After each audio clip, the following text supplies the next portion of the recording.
আসসালামু আলাইকুম এভরিওয়ান। আজকে আমরা ডিজিটাল মার্কেটিং এর একটি গুরুত্বপূর্ণ টুলস এসইও নিয়ে কথা বলবো। সো এসইও কেন ইম্পর্টেন্ট, ওয়েবসাইটের জন্য কেন গুরুত্বপূর্ণ এবং কেন একটা ওয়েবসাইটের জন্য এসইও মাস্ট করতেই হবে, এটা নিয়ে কথা বলবো।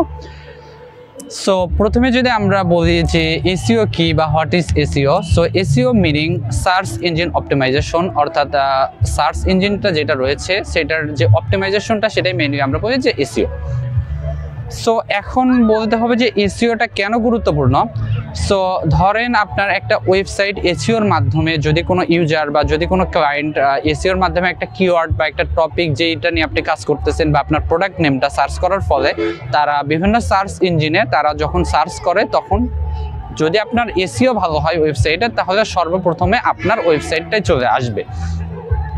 সো এখন যদি একটা ওয়েবসাইটে সব কিছু আছে, কন্টেন্ট আছে, সব কিছু আছে, বাট এসইওর বেশ কিছু টেকনিক দুর্বলতার কারণে আপনার ওয়েবসাইটটা প্রথমে আসতেছে না।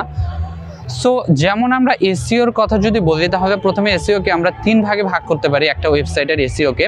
সো এসইওর মধ্যে যদি আমরা তিন ক্যাটাগরিতে যদি বিবেচনা করি, সেই ক্ষেত্রে একটা হচ্ছে যে অন পেজ এসইও, দুই নম্বরে যেটা রয়েছে সেটা হচ্ছে অফ পেজ এসইও, এবং তিন নম্বরে যেটা রয়েছে সেটা হচ্ছে যে টেকনিক্যাল এসইও। সো আমরা এখন জানবো মেইনলি এই তিন ধরনের এসইওর মধ্যে যেই কোনটা বেশি ইম্পর্টেন্ট এবং কোনটা আমরা একটু কি কি জিনিস থাকে এর মধ্যে ইনক্লুডেড। সো এর মধ্যে আমরা যদি প্রথমে অন পেজ এসইওর কথা বলি, অন পেজ এসইওটা মেইনলি ডিপেন্ড করে একটা ওয়েবসাইটের ভেতরে যেই কাজগুলো করা হয়, অর্থাৎ আপনার ওয়েবসাইটটা আপনি এসইও করতেছেন, এটা মেইনলি ধরেন আপনার ওয়েবসাইটটা যে কোনো কিছু হতে পারে, যেমন একটা ওয়েবসাইট ওয়ার্ডপ্রেস হতে পারে, মানস্ট্রাক দিয়ে ডেভেলপমেন্ট হতে পারে, বা জাভা দিয়ে হতে পারে, যে পাইথন দিয়ে হতে পারে, যে কোনো কিছু। সো এখন প্রশ্ন হচ্ছে যে এই যে অন পেজ এসইওটা মেইনলি আপনার ওয়েবসাইটে আপনি কেমন কিওয়ার্ড ইউজ করেছেন এবং আপনার কিওয়ার্ডটা কেমন, আপনার প্রোডাক্ট নামটা কি আপনি সঠিকভাবে ইউজ করেছেন কিনা, ইমেজ যেগুলো করেছেন এগুলো সঠিক আছে কিনা, বা ডিসক্রিপশনটা ঠিক মতো রেখেছেন কিনা, হ্যাশট্যাগুলো ঠিকভাবে ইউজ করেছেন কিনা, এই যে বিষয়গুলো। বা আপনি হয়তো আপনার প্রোডাক্ট আছে বাট আপনি এমন কিছু ডিসক্রিপশন বা টাইটেল ইউজ করছেন, ওই টাইটেলটা অনুযায়ী হয়তো কেউ ওই প্রোডাক্টের জন্য সার্চই করে না। তো সেই ক্ষেত্রে ওই টাইপের কিওয়ার্ড দিয়ে কিন্তু আপনি র্যাঙ্ক করে খুব ভালো কিছু করতে পারবেন না।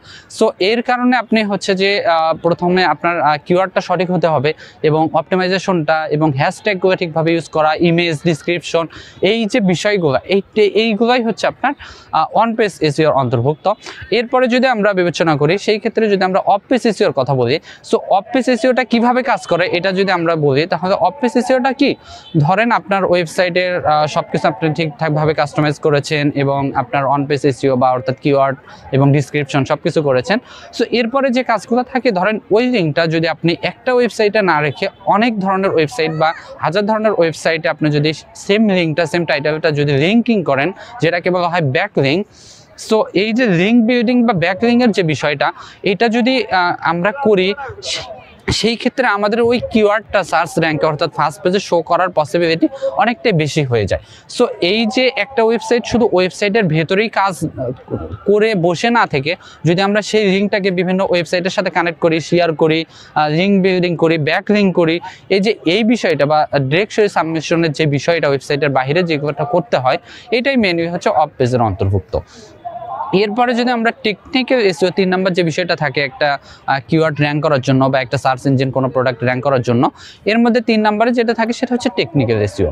এখন টেকনিক্যাল এসইও জিনিসটা কি, এটা বুঝতে গেলে ধরেন আপনার একটা জিনিস ফোন থেকে আপনি আপনার যে প্রোডাক্টটা রয়েছে বা যেই আপনার যেই কন্টেন্টটা রয়েছে এটা আপনি সার্চ দিচ্ছেন, সো এইটা কিন্তু আপনার ডিভাইসের উপরেও বেস করে কোন জিনিসটা সামনে আসবে সেটা ডিপেন্ড করে। অর্থাৎ আপনি ডেস্কটপের জন্য একটা কন্টেন্ট ক্রিয়েট করেছেন, ওইটা কিন্তু ফোন দিয়ে সার্চ করার ফলে ওইটা কিন্তু অতটা সুন্দর আসবে না। আবার যদি আপনি ফোন দিয়ে ঠিকঠাকভাবে করেন বা ওয়েবসাইটে কেউ সার্চ করছে, তাহলে কিন্তু আসবে না। সো এই ক্ষেত্রে মাথায় রাখতে হয় যে আপনার যে প্রোডাক্টটা, ওই প্রোডাক্টটা কোথা থেকে বেশি সার্চ হয় বা আপনার অডিয়েন্সটা কোথায় আছে। যদি ফোন থেকে বেশি সার্চ করে, সেই ক্ষেত্রে আপনাকে ফোনের যেই ডিভাইসের যে রিকোয়ারমেন্ট রয়েছে সেই অনুযায়ী আপনাকে রেসপন্সিভ ডিজাইন করতে হবে এবং সেই অনুযায়ী ডিসক্রিপশন, টাইটেলগুলো সাজাতে হবে, ট্যাগগুলো ইউজ করতে হবে, ইমেজগুলো ইউজ করতে হবে। এই যে বিষয়টা, এটা যদি আমরা সঠিকভাবে করি তাহলে আমাদের টেকনিক্যাল এসইওটা কমপ্লিট হয়ে যায়। ঠিক একই রকমভাবে যদি ওয়েবের উপরে আমাদের বেশি ডিপেন্ডেন্ট হয়, সেই ক্ষেত্রে আমাদের সেই অনুযায়ী করতে হবে। সো আজকের বিষয়টা আমরা মেইনলি এই তিনটা ছিল যে এসইও কেন ইম্পর্টেন্ট এবং এসইওর যে তিনটা ক্যাটাগরি আছে, অন পেজ, অফ পেজ এবং টেকনিক্যাল এসইও। সো আশা করি এটা একটু হলেও বুঝতে পেরেছেন যে এটা মেইনলি কী জিনিস। সো এরপরে আমরা সর্বশেষ যদি বলি তাহলে এসইওর যদি আপনার ওয়েবসাইটে ঠিক না থাকে তাহলে আপনার আলটিমেট রেজাল্ট কিন্তু জিরো, অর্থাৎ আপনার ওয়েবসাইট কেউ চিনবে না, আপনার প্রোডাক্ট আছে এটাই কেউ জানবে না। সো আলটিমেটলি আপনার বিজনেসও গ্রো হবে না বা হওয়ার সম্ভাবনা অনেক কম। সো আশা করি বুঝতে পেরেছেন যে এসইও কতটা গুরুত্বপূর্ণ। আর এই এসইও সার্ভিস কিন্তু আমরা খুব প্রাইসে প্রোভাইড করে থাকি, অর্থাৎ আপনার কোনো একটা ওয়েবসাইটে আমরা খুব সুন্দরভাবে এসইও করে দিতে পারি খুব কম প্রাইসে। সো আমাদের সাথে অবশ্যই যোগাযোগ করবেন যে আপনার এসইও কিসের জন্য, বা এমন হতে পারে যে আপনি এসইও করতেছেন ওয়েবসাইটে বাট আপনার কাঙ্ক্ষিত ফলাফল আপনার জিরো বা পাচ্ছেন না, বা আপনার এসইও করার ফলেও দেখা যাচ্ছে যে মানুষ আপনার ওয়েবসাইট পাচ্ছে না বা আপনাকে ফোন দিচ্ছে না। সো এইগুলো বিষয় নিয়ে আমাদের সাথে যোগাযোগ করতে পারেন, তাহলে আমরা আপনার জিনিসটা দেখবো, দেখার পরে বুঝতে পারবো যে কী কারণে আপনার ওয়েবসাইটটা মেইনলি র্যাঙ্কিংয়ে আসতেছে না। সো আশা করি বুঝতে পেরেছেন। থ্যাংকস ফর ওয়াচিং, দেখা হবে পরবর্তী কোনো ভিডিওতে।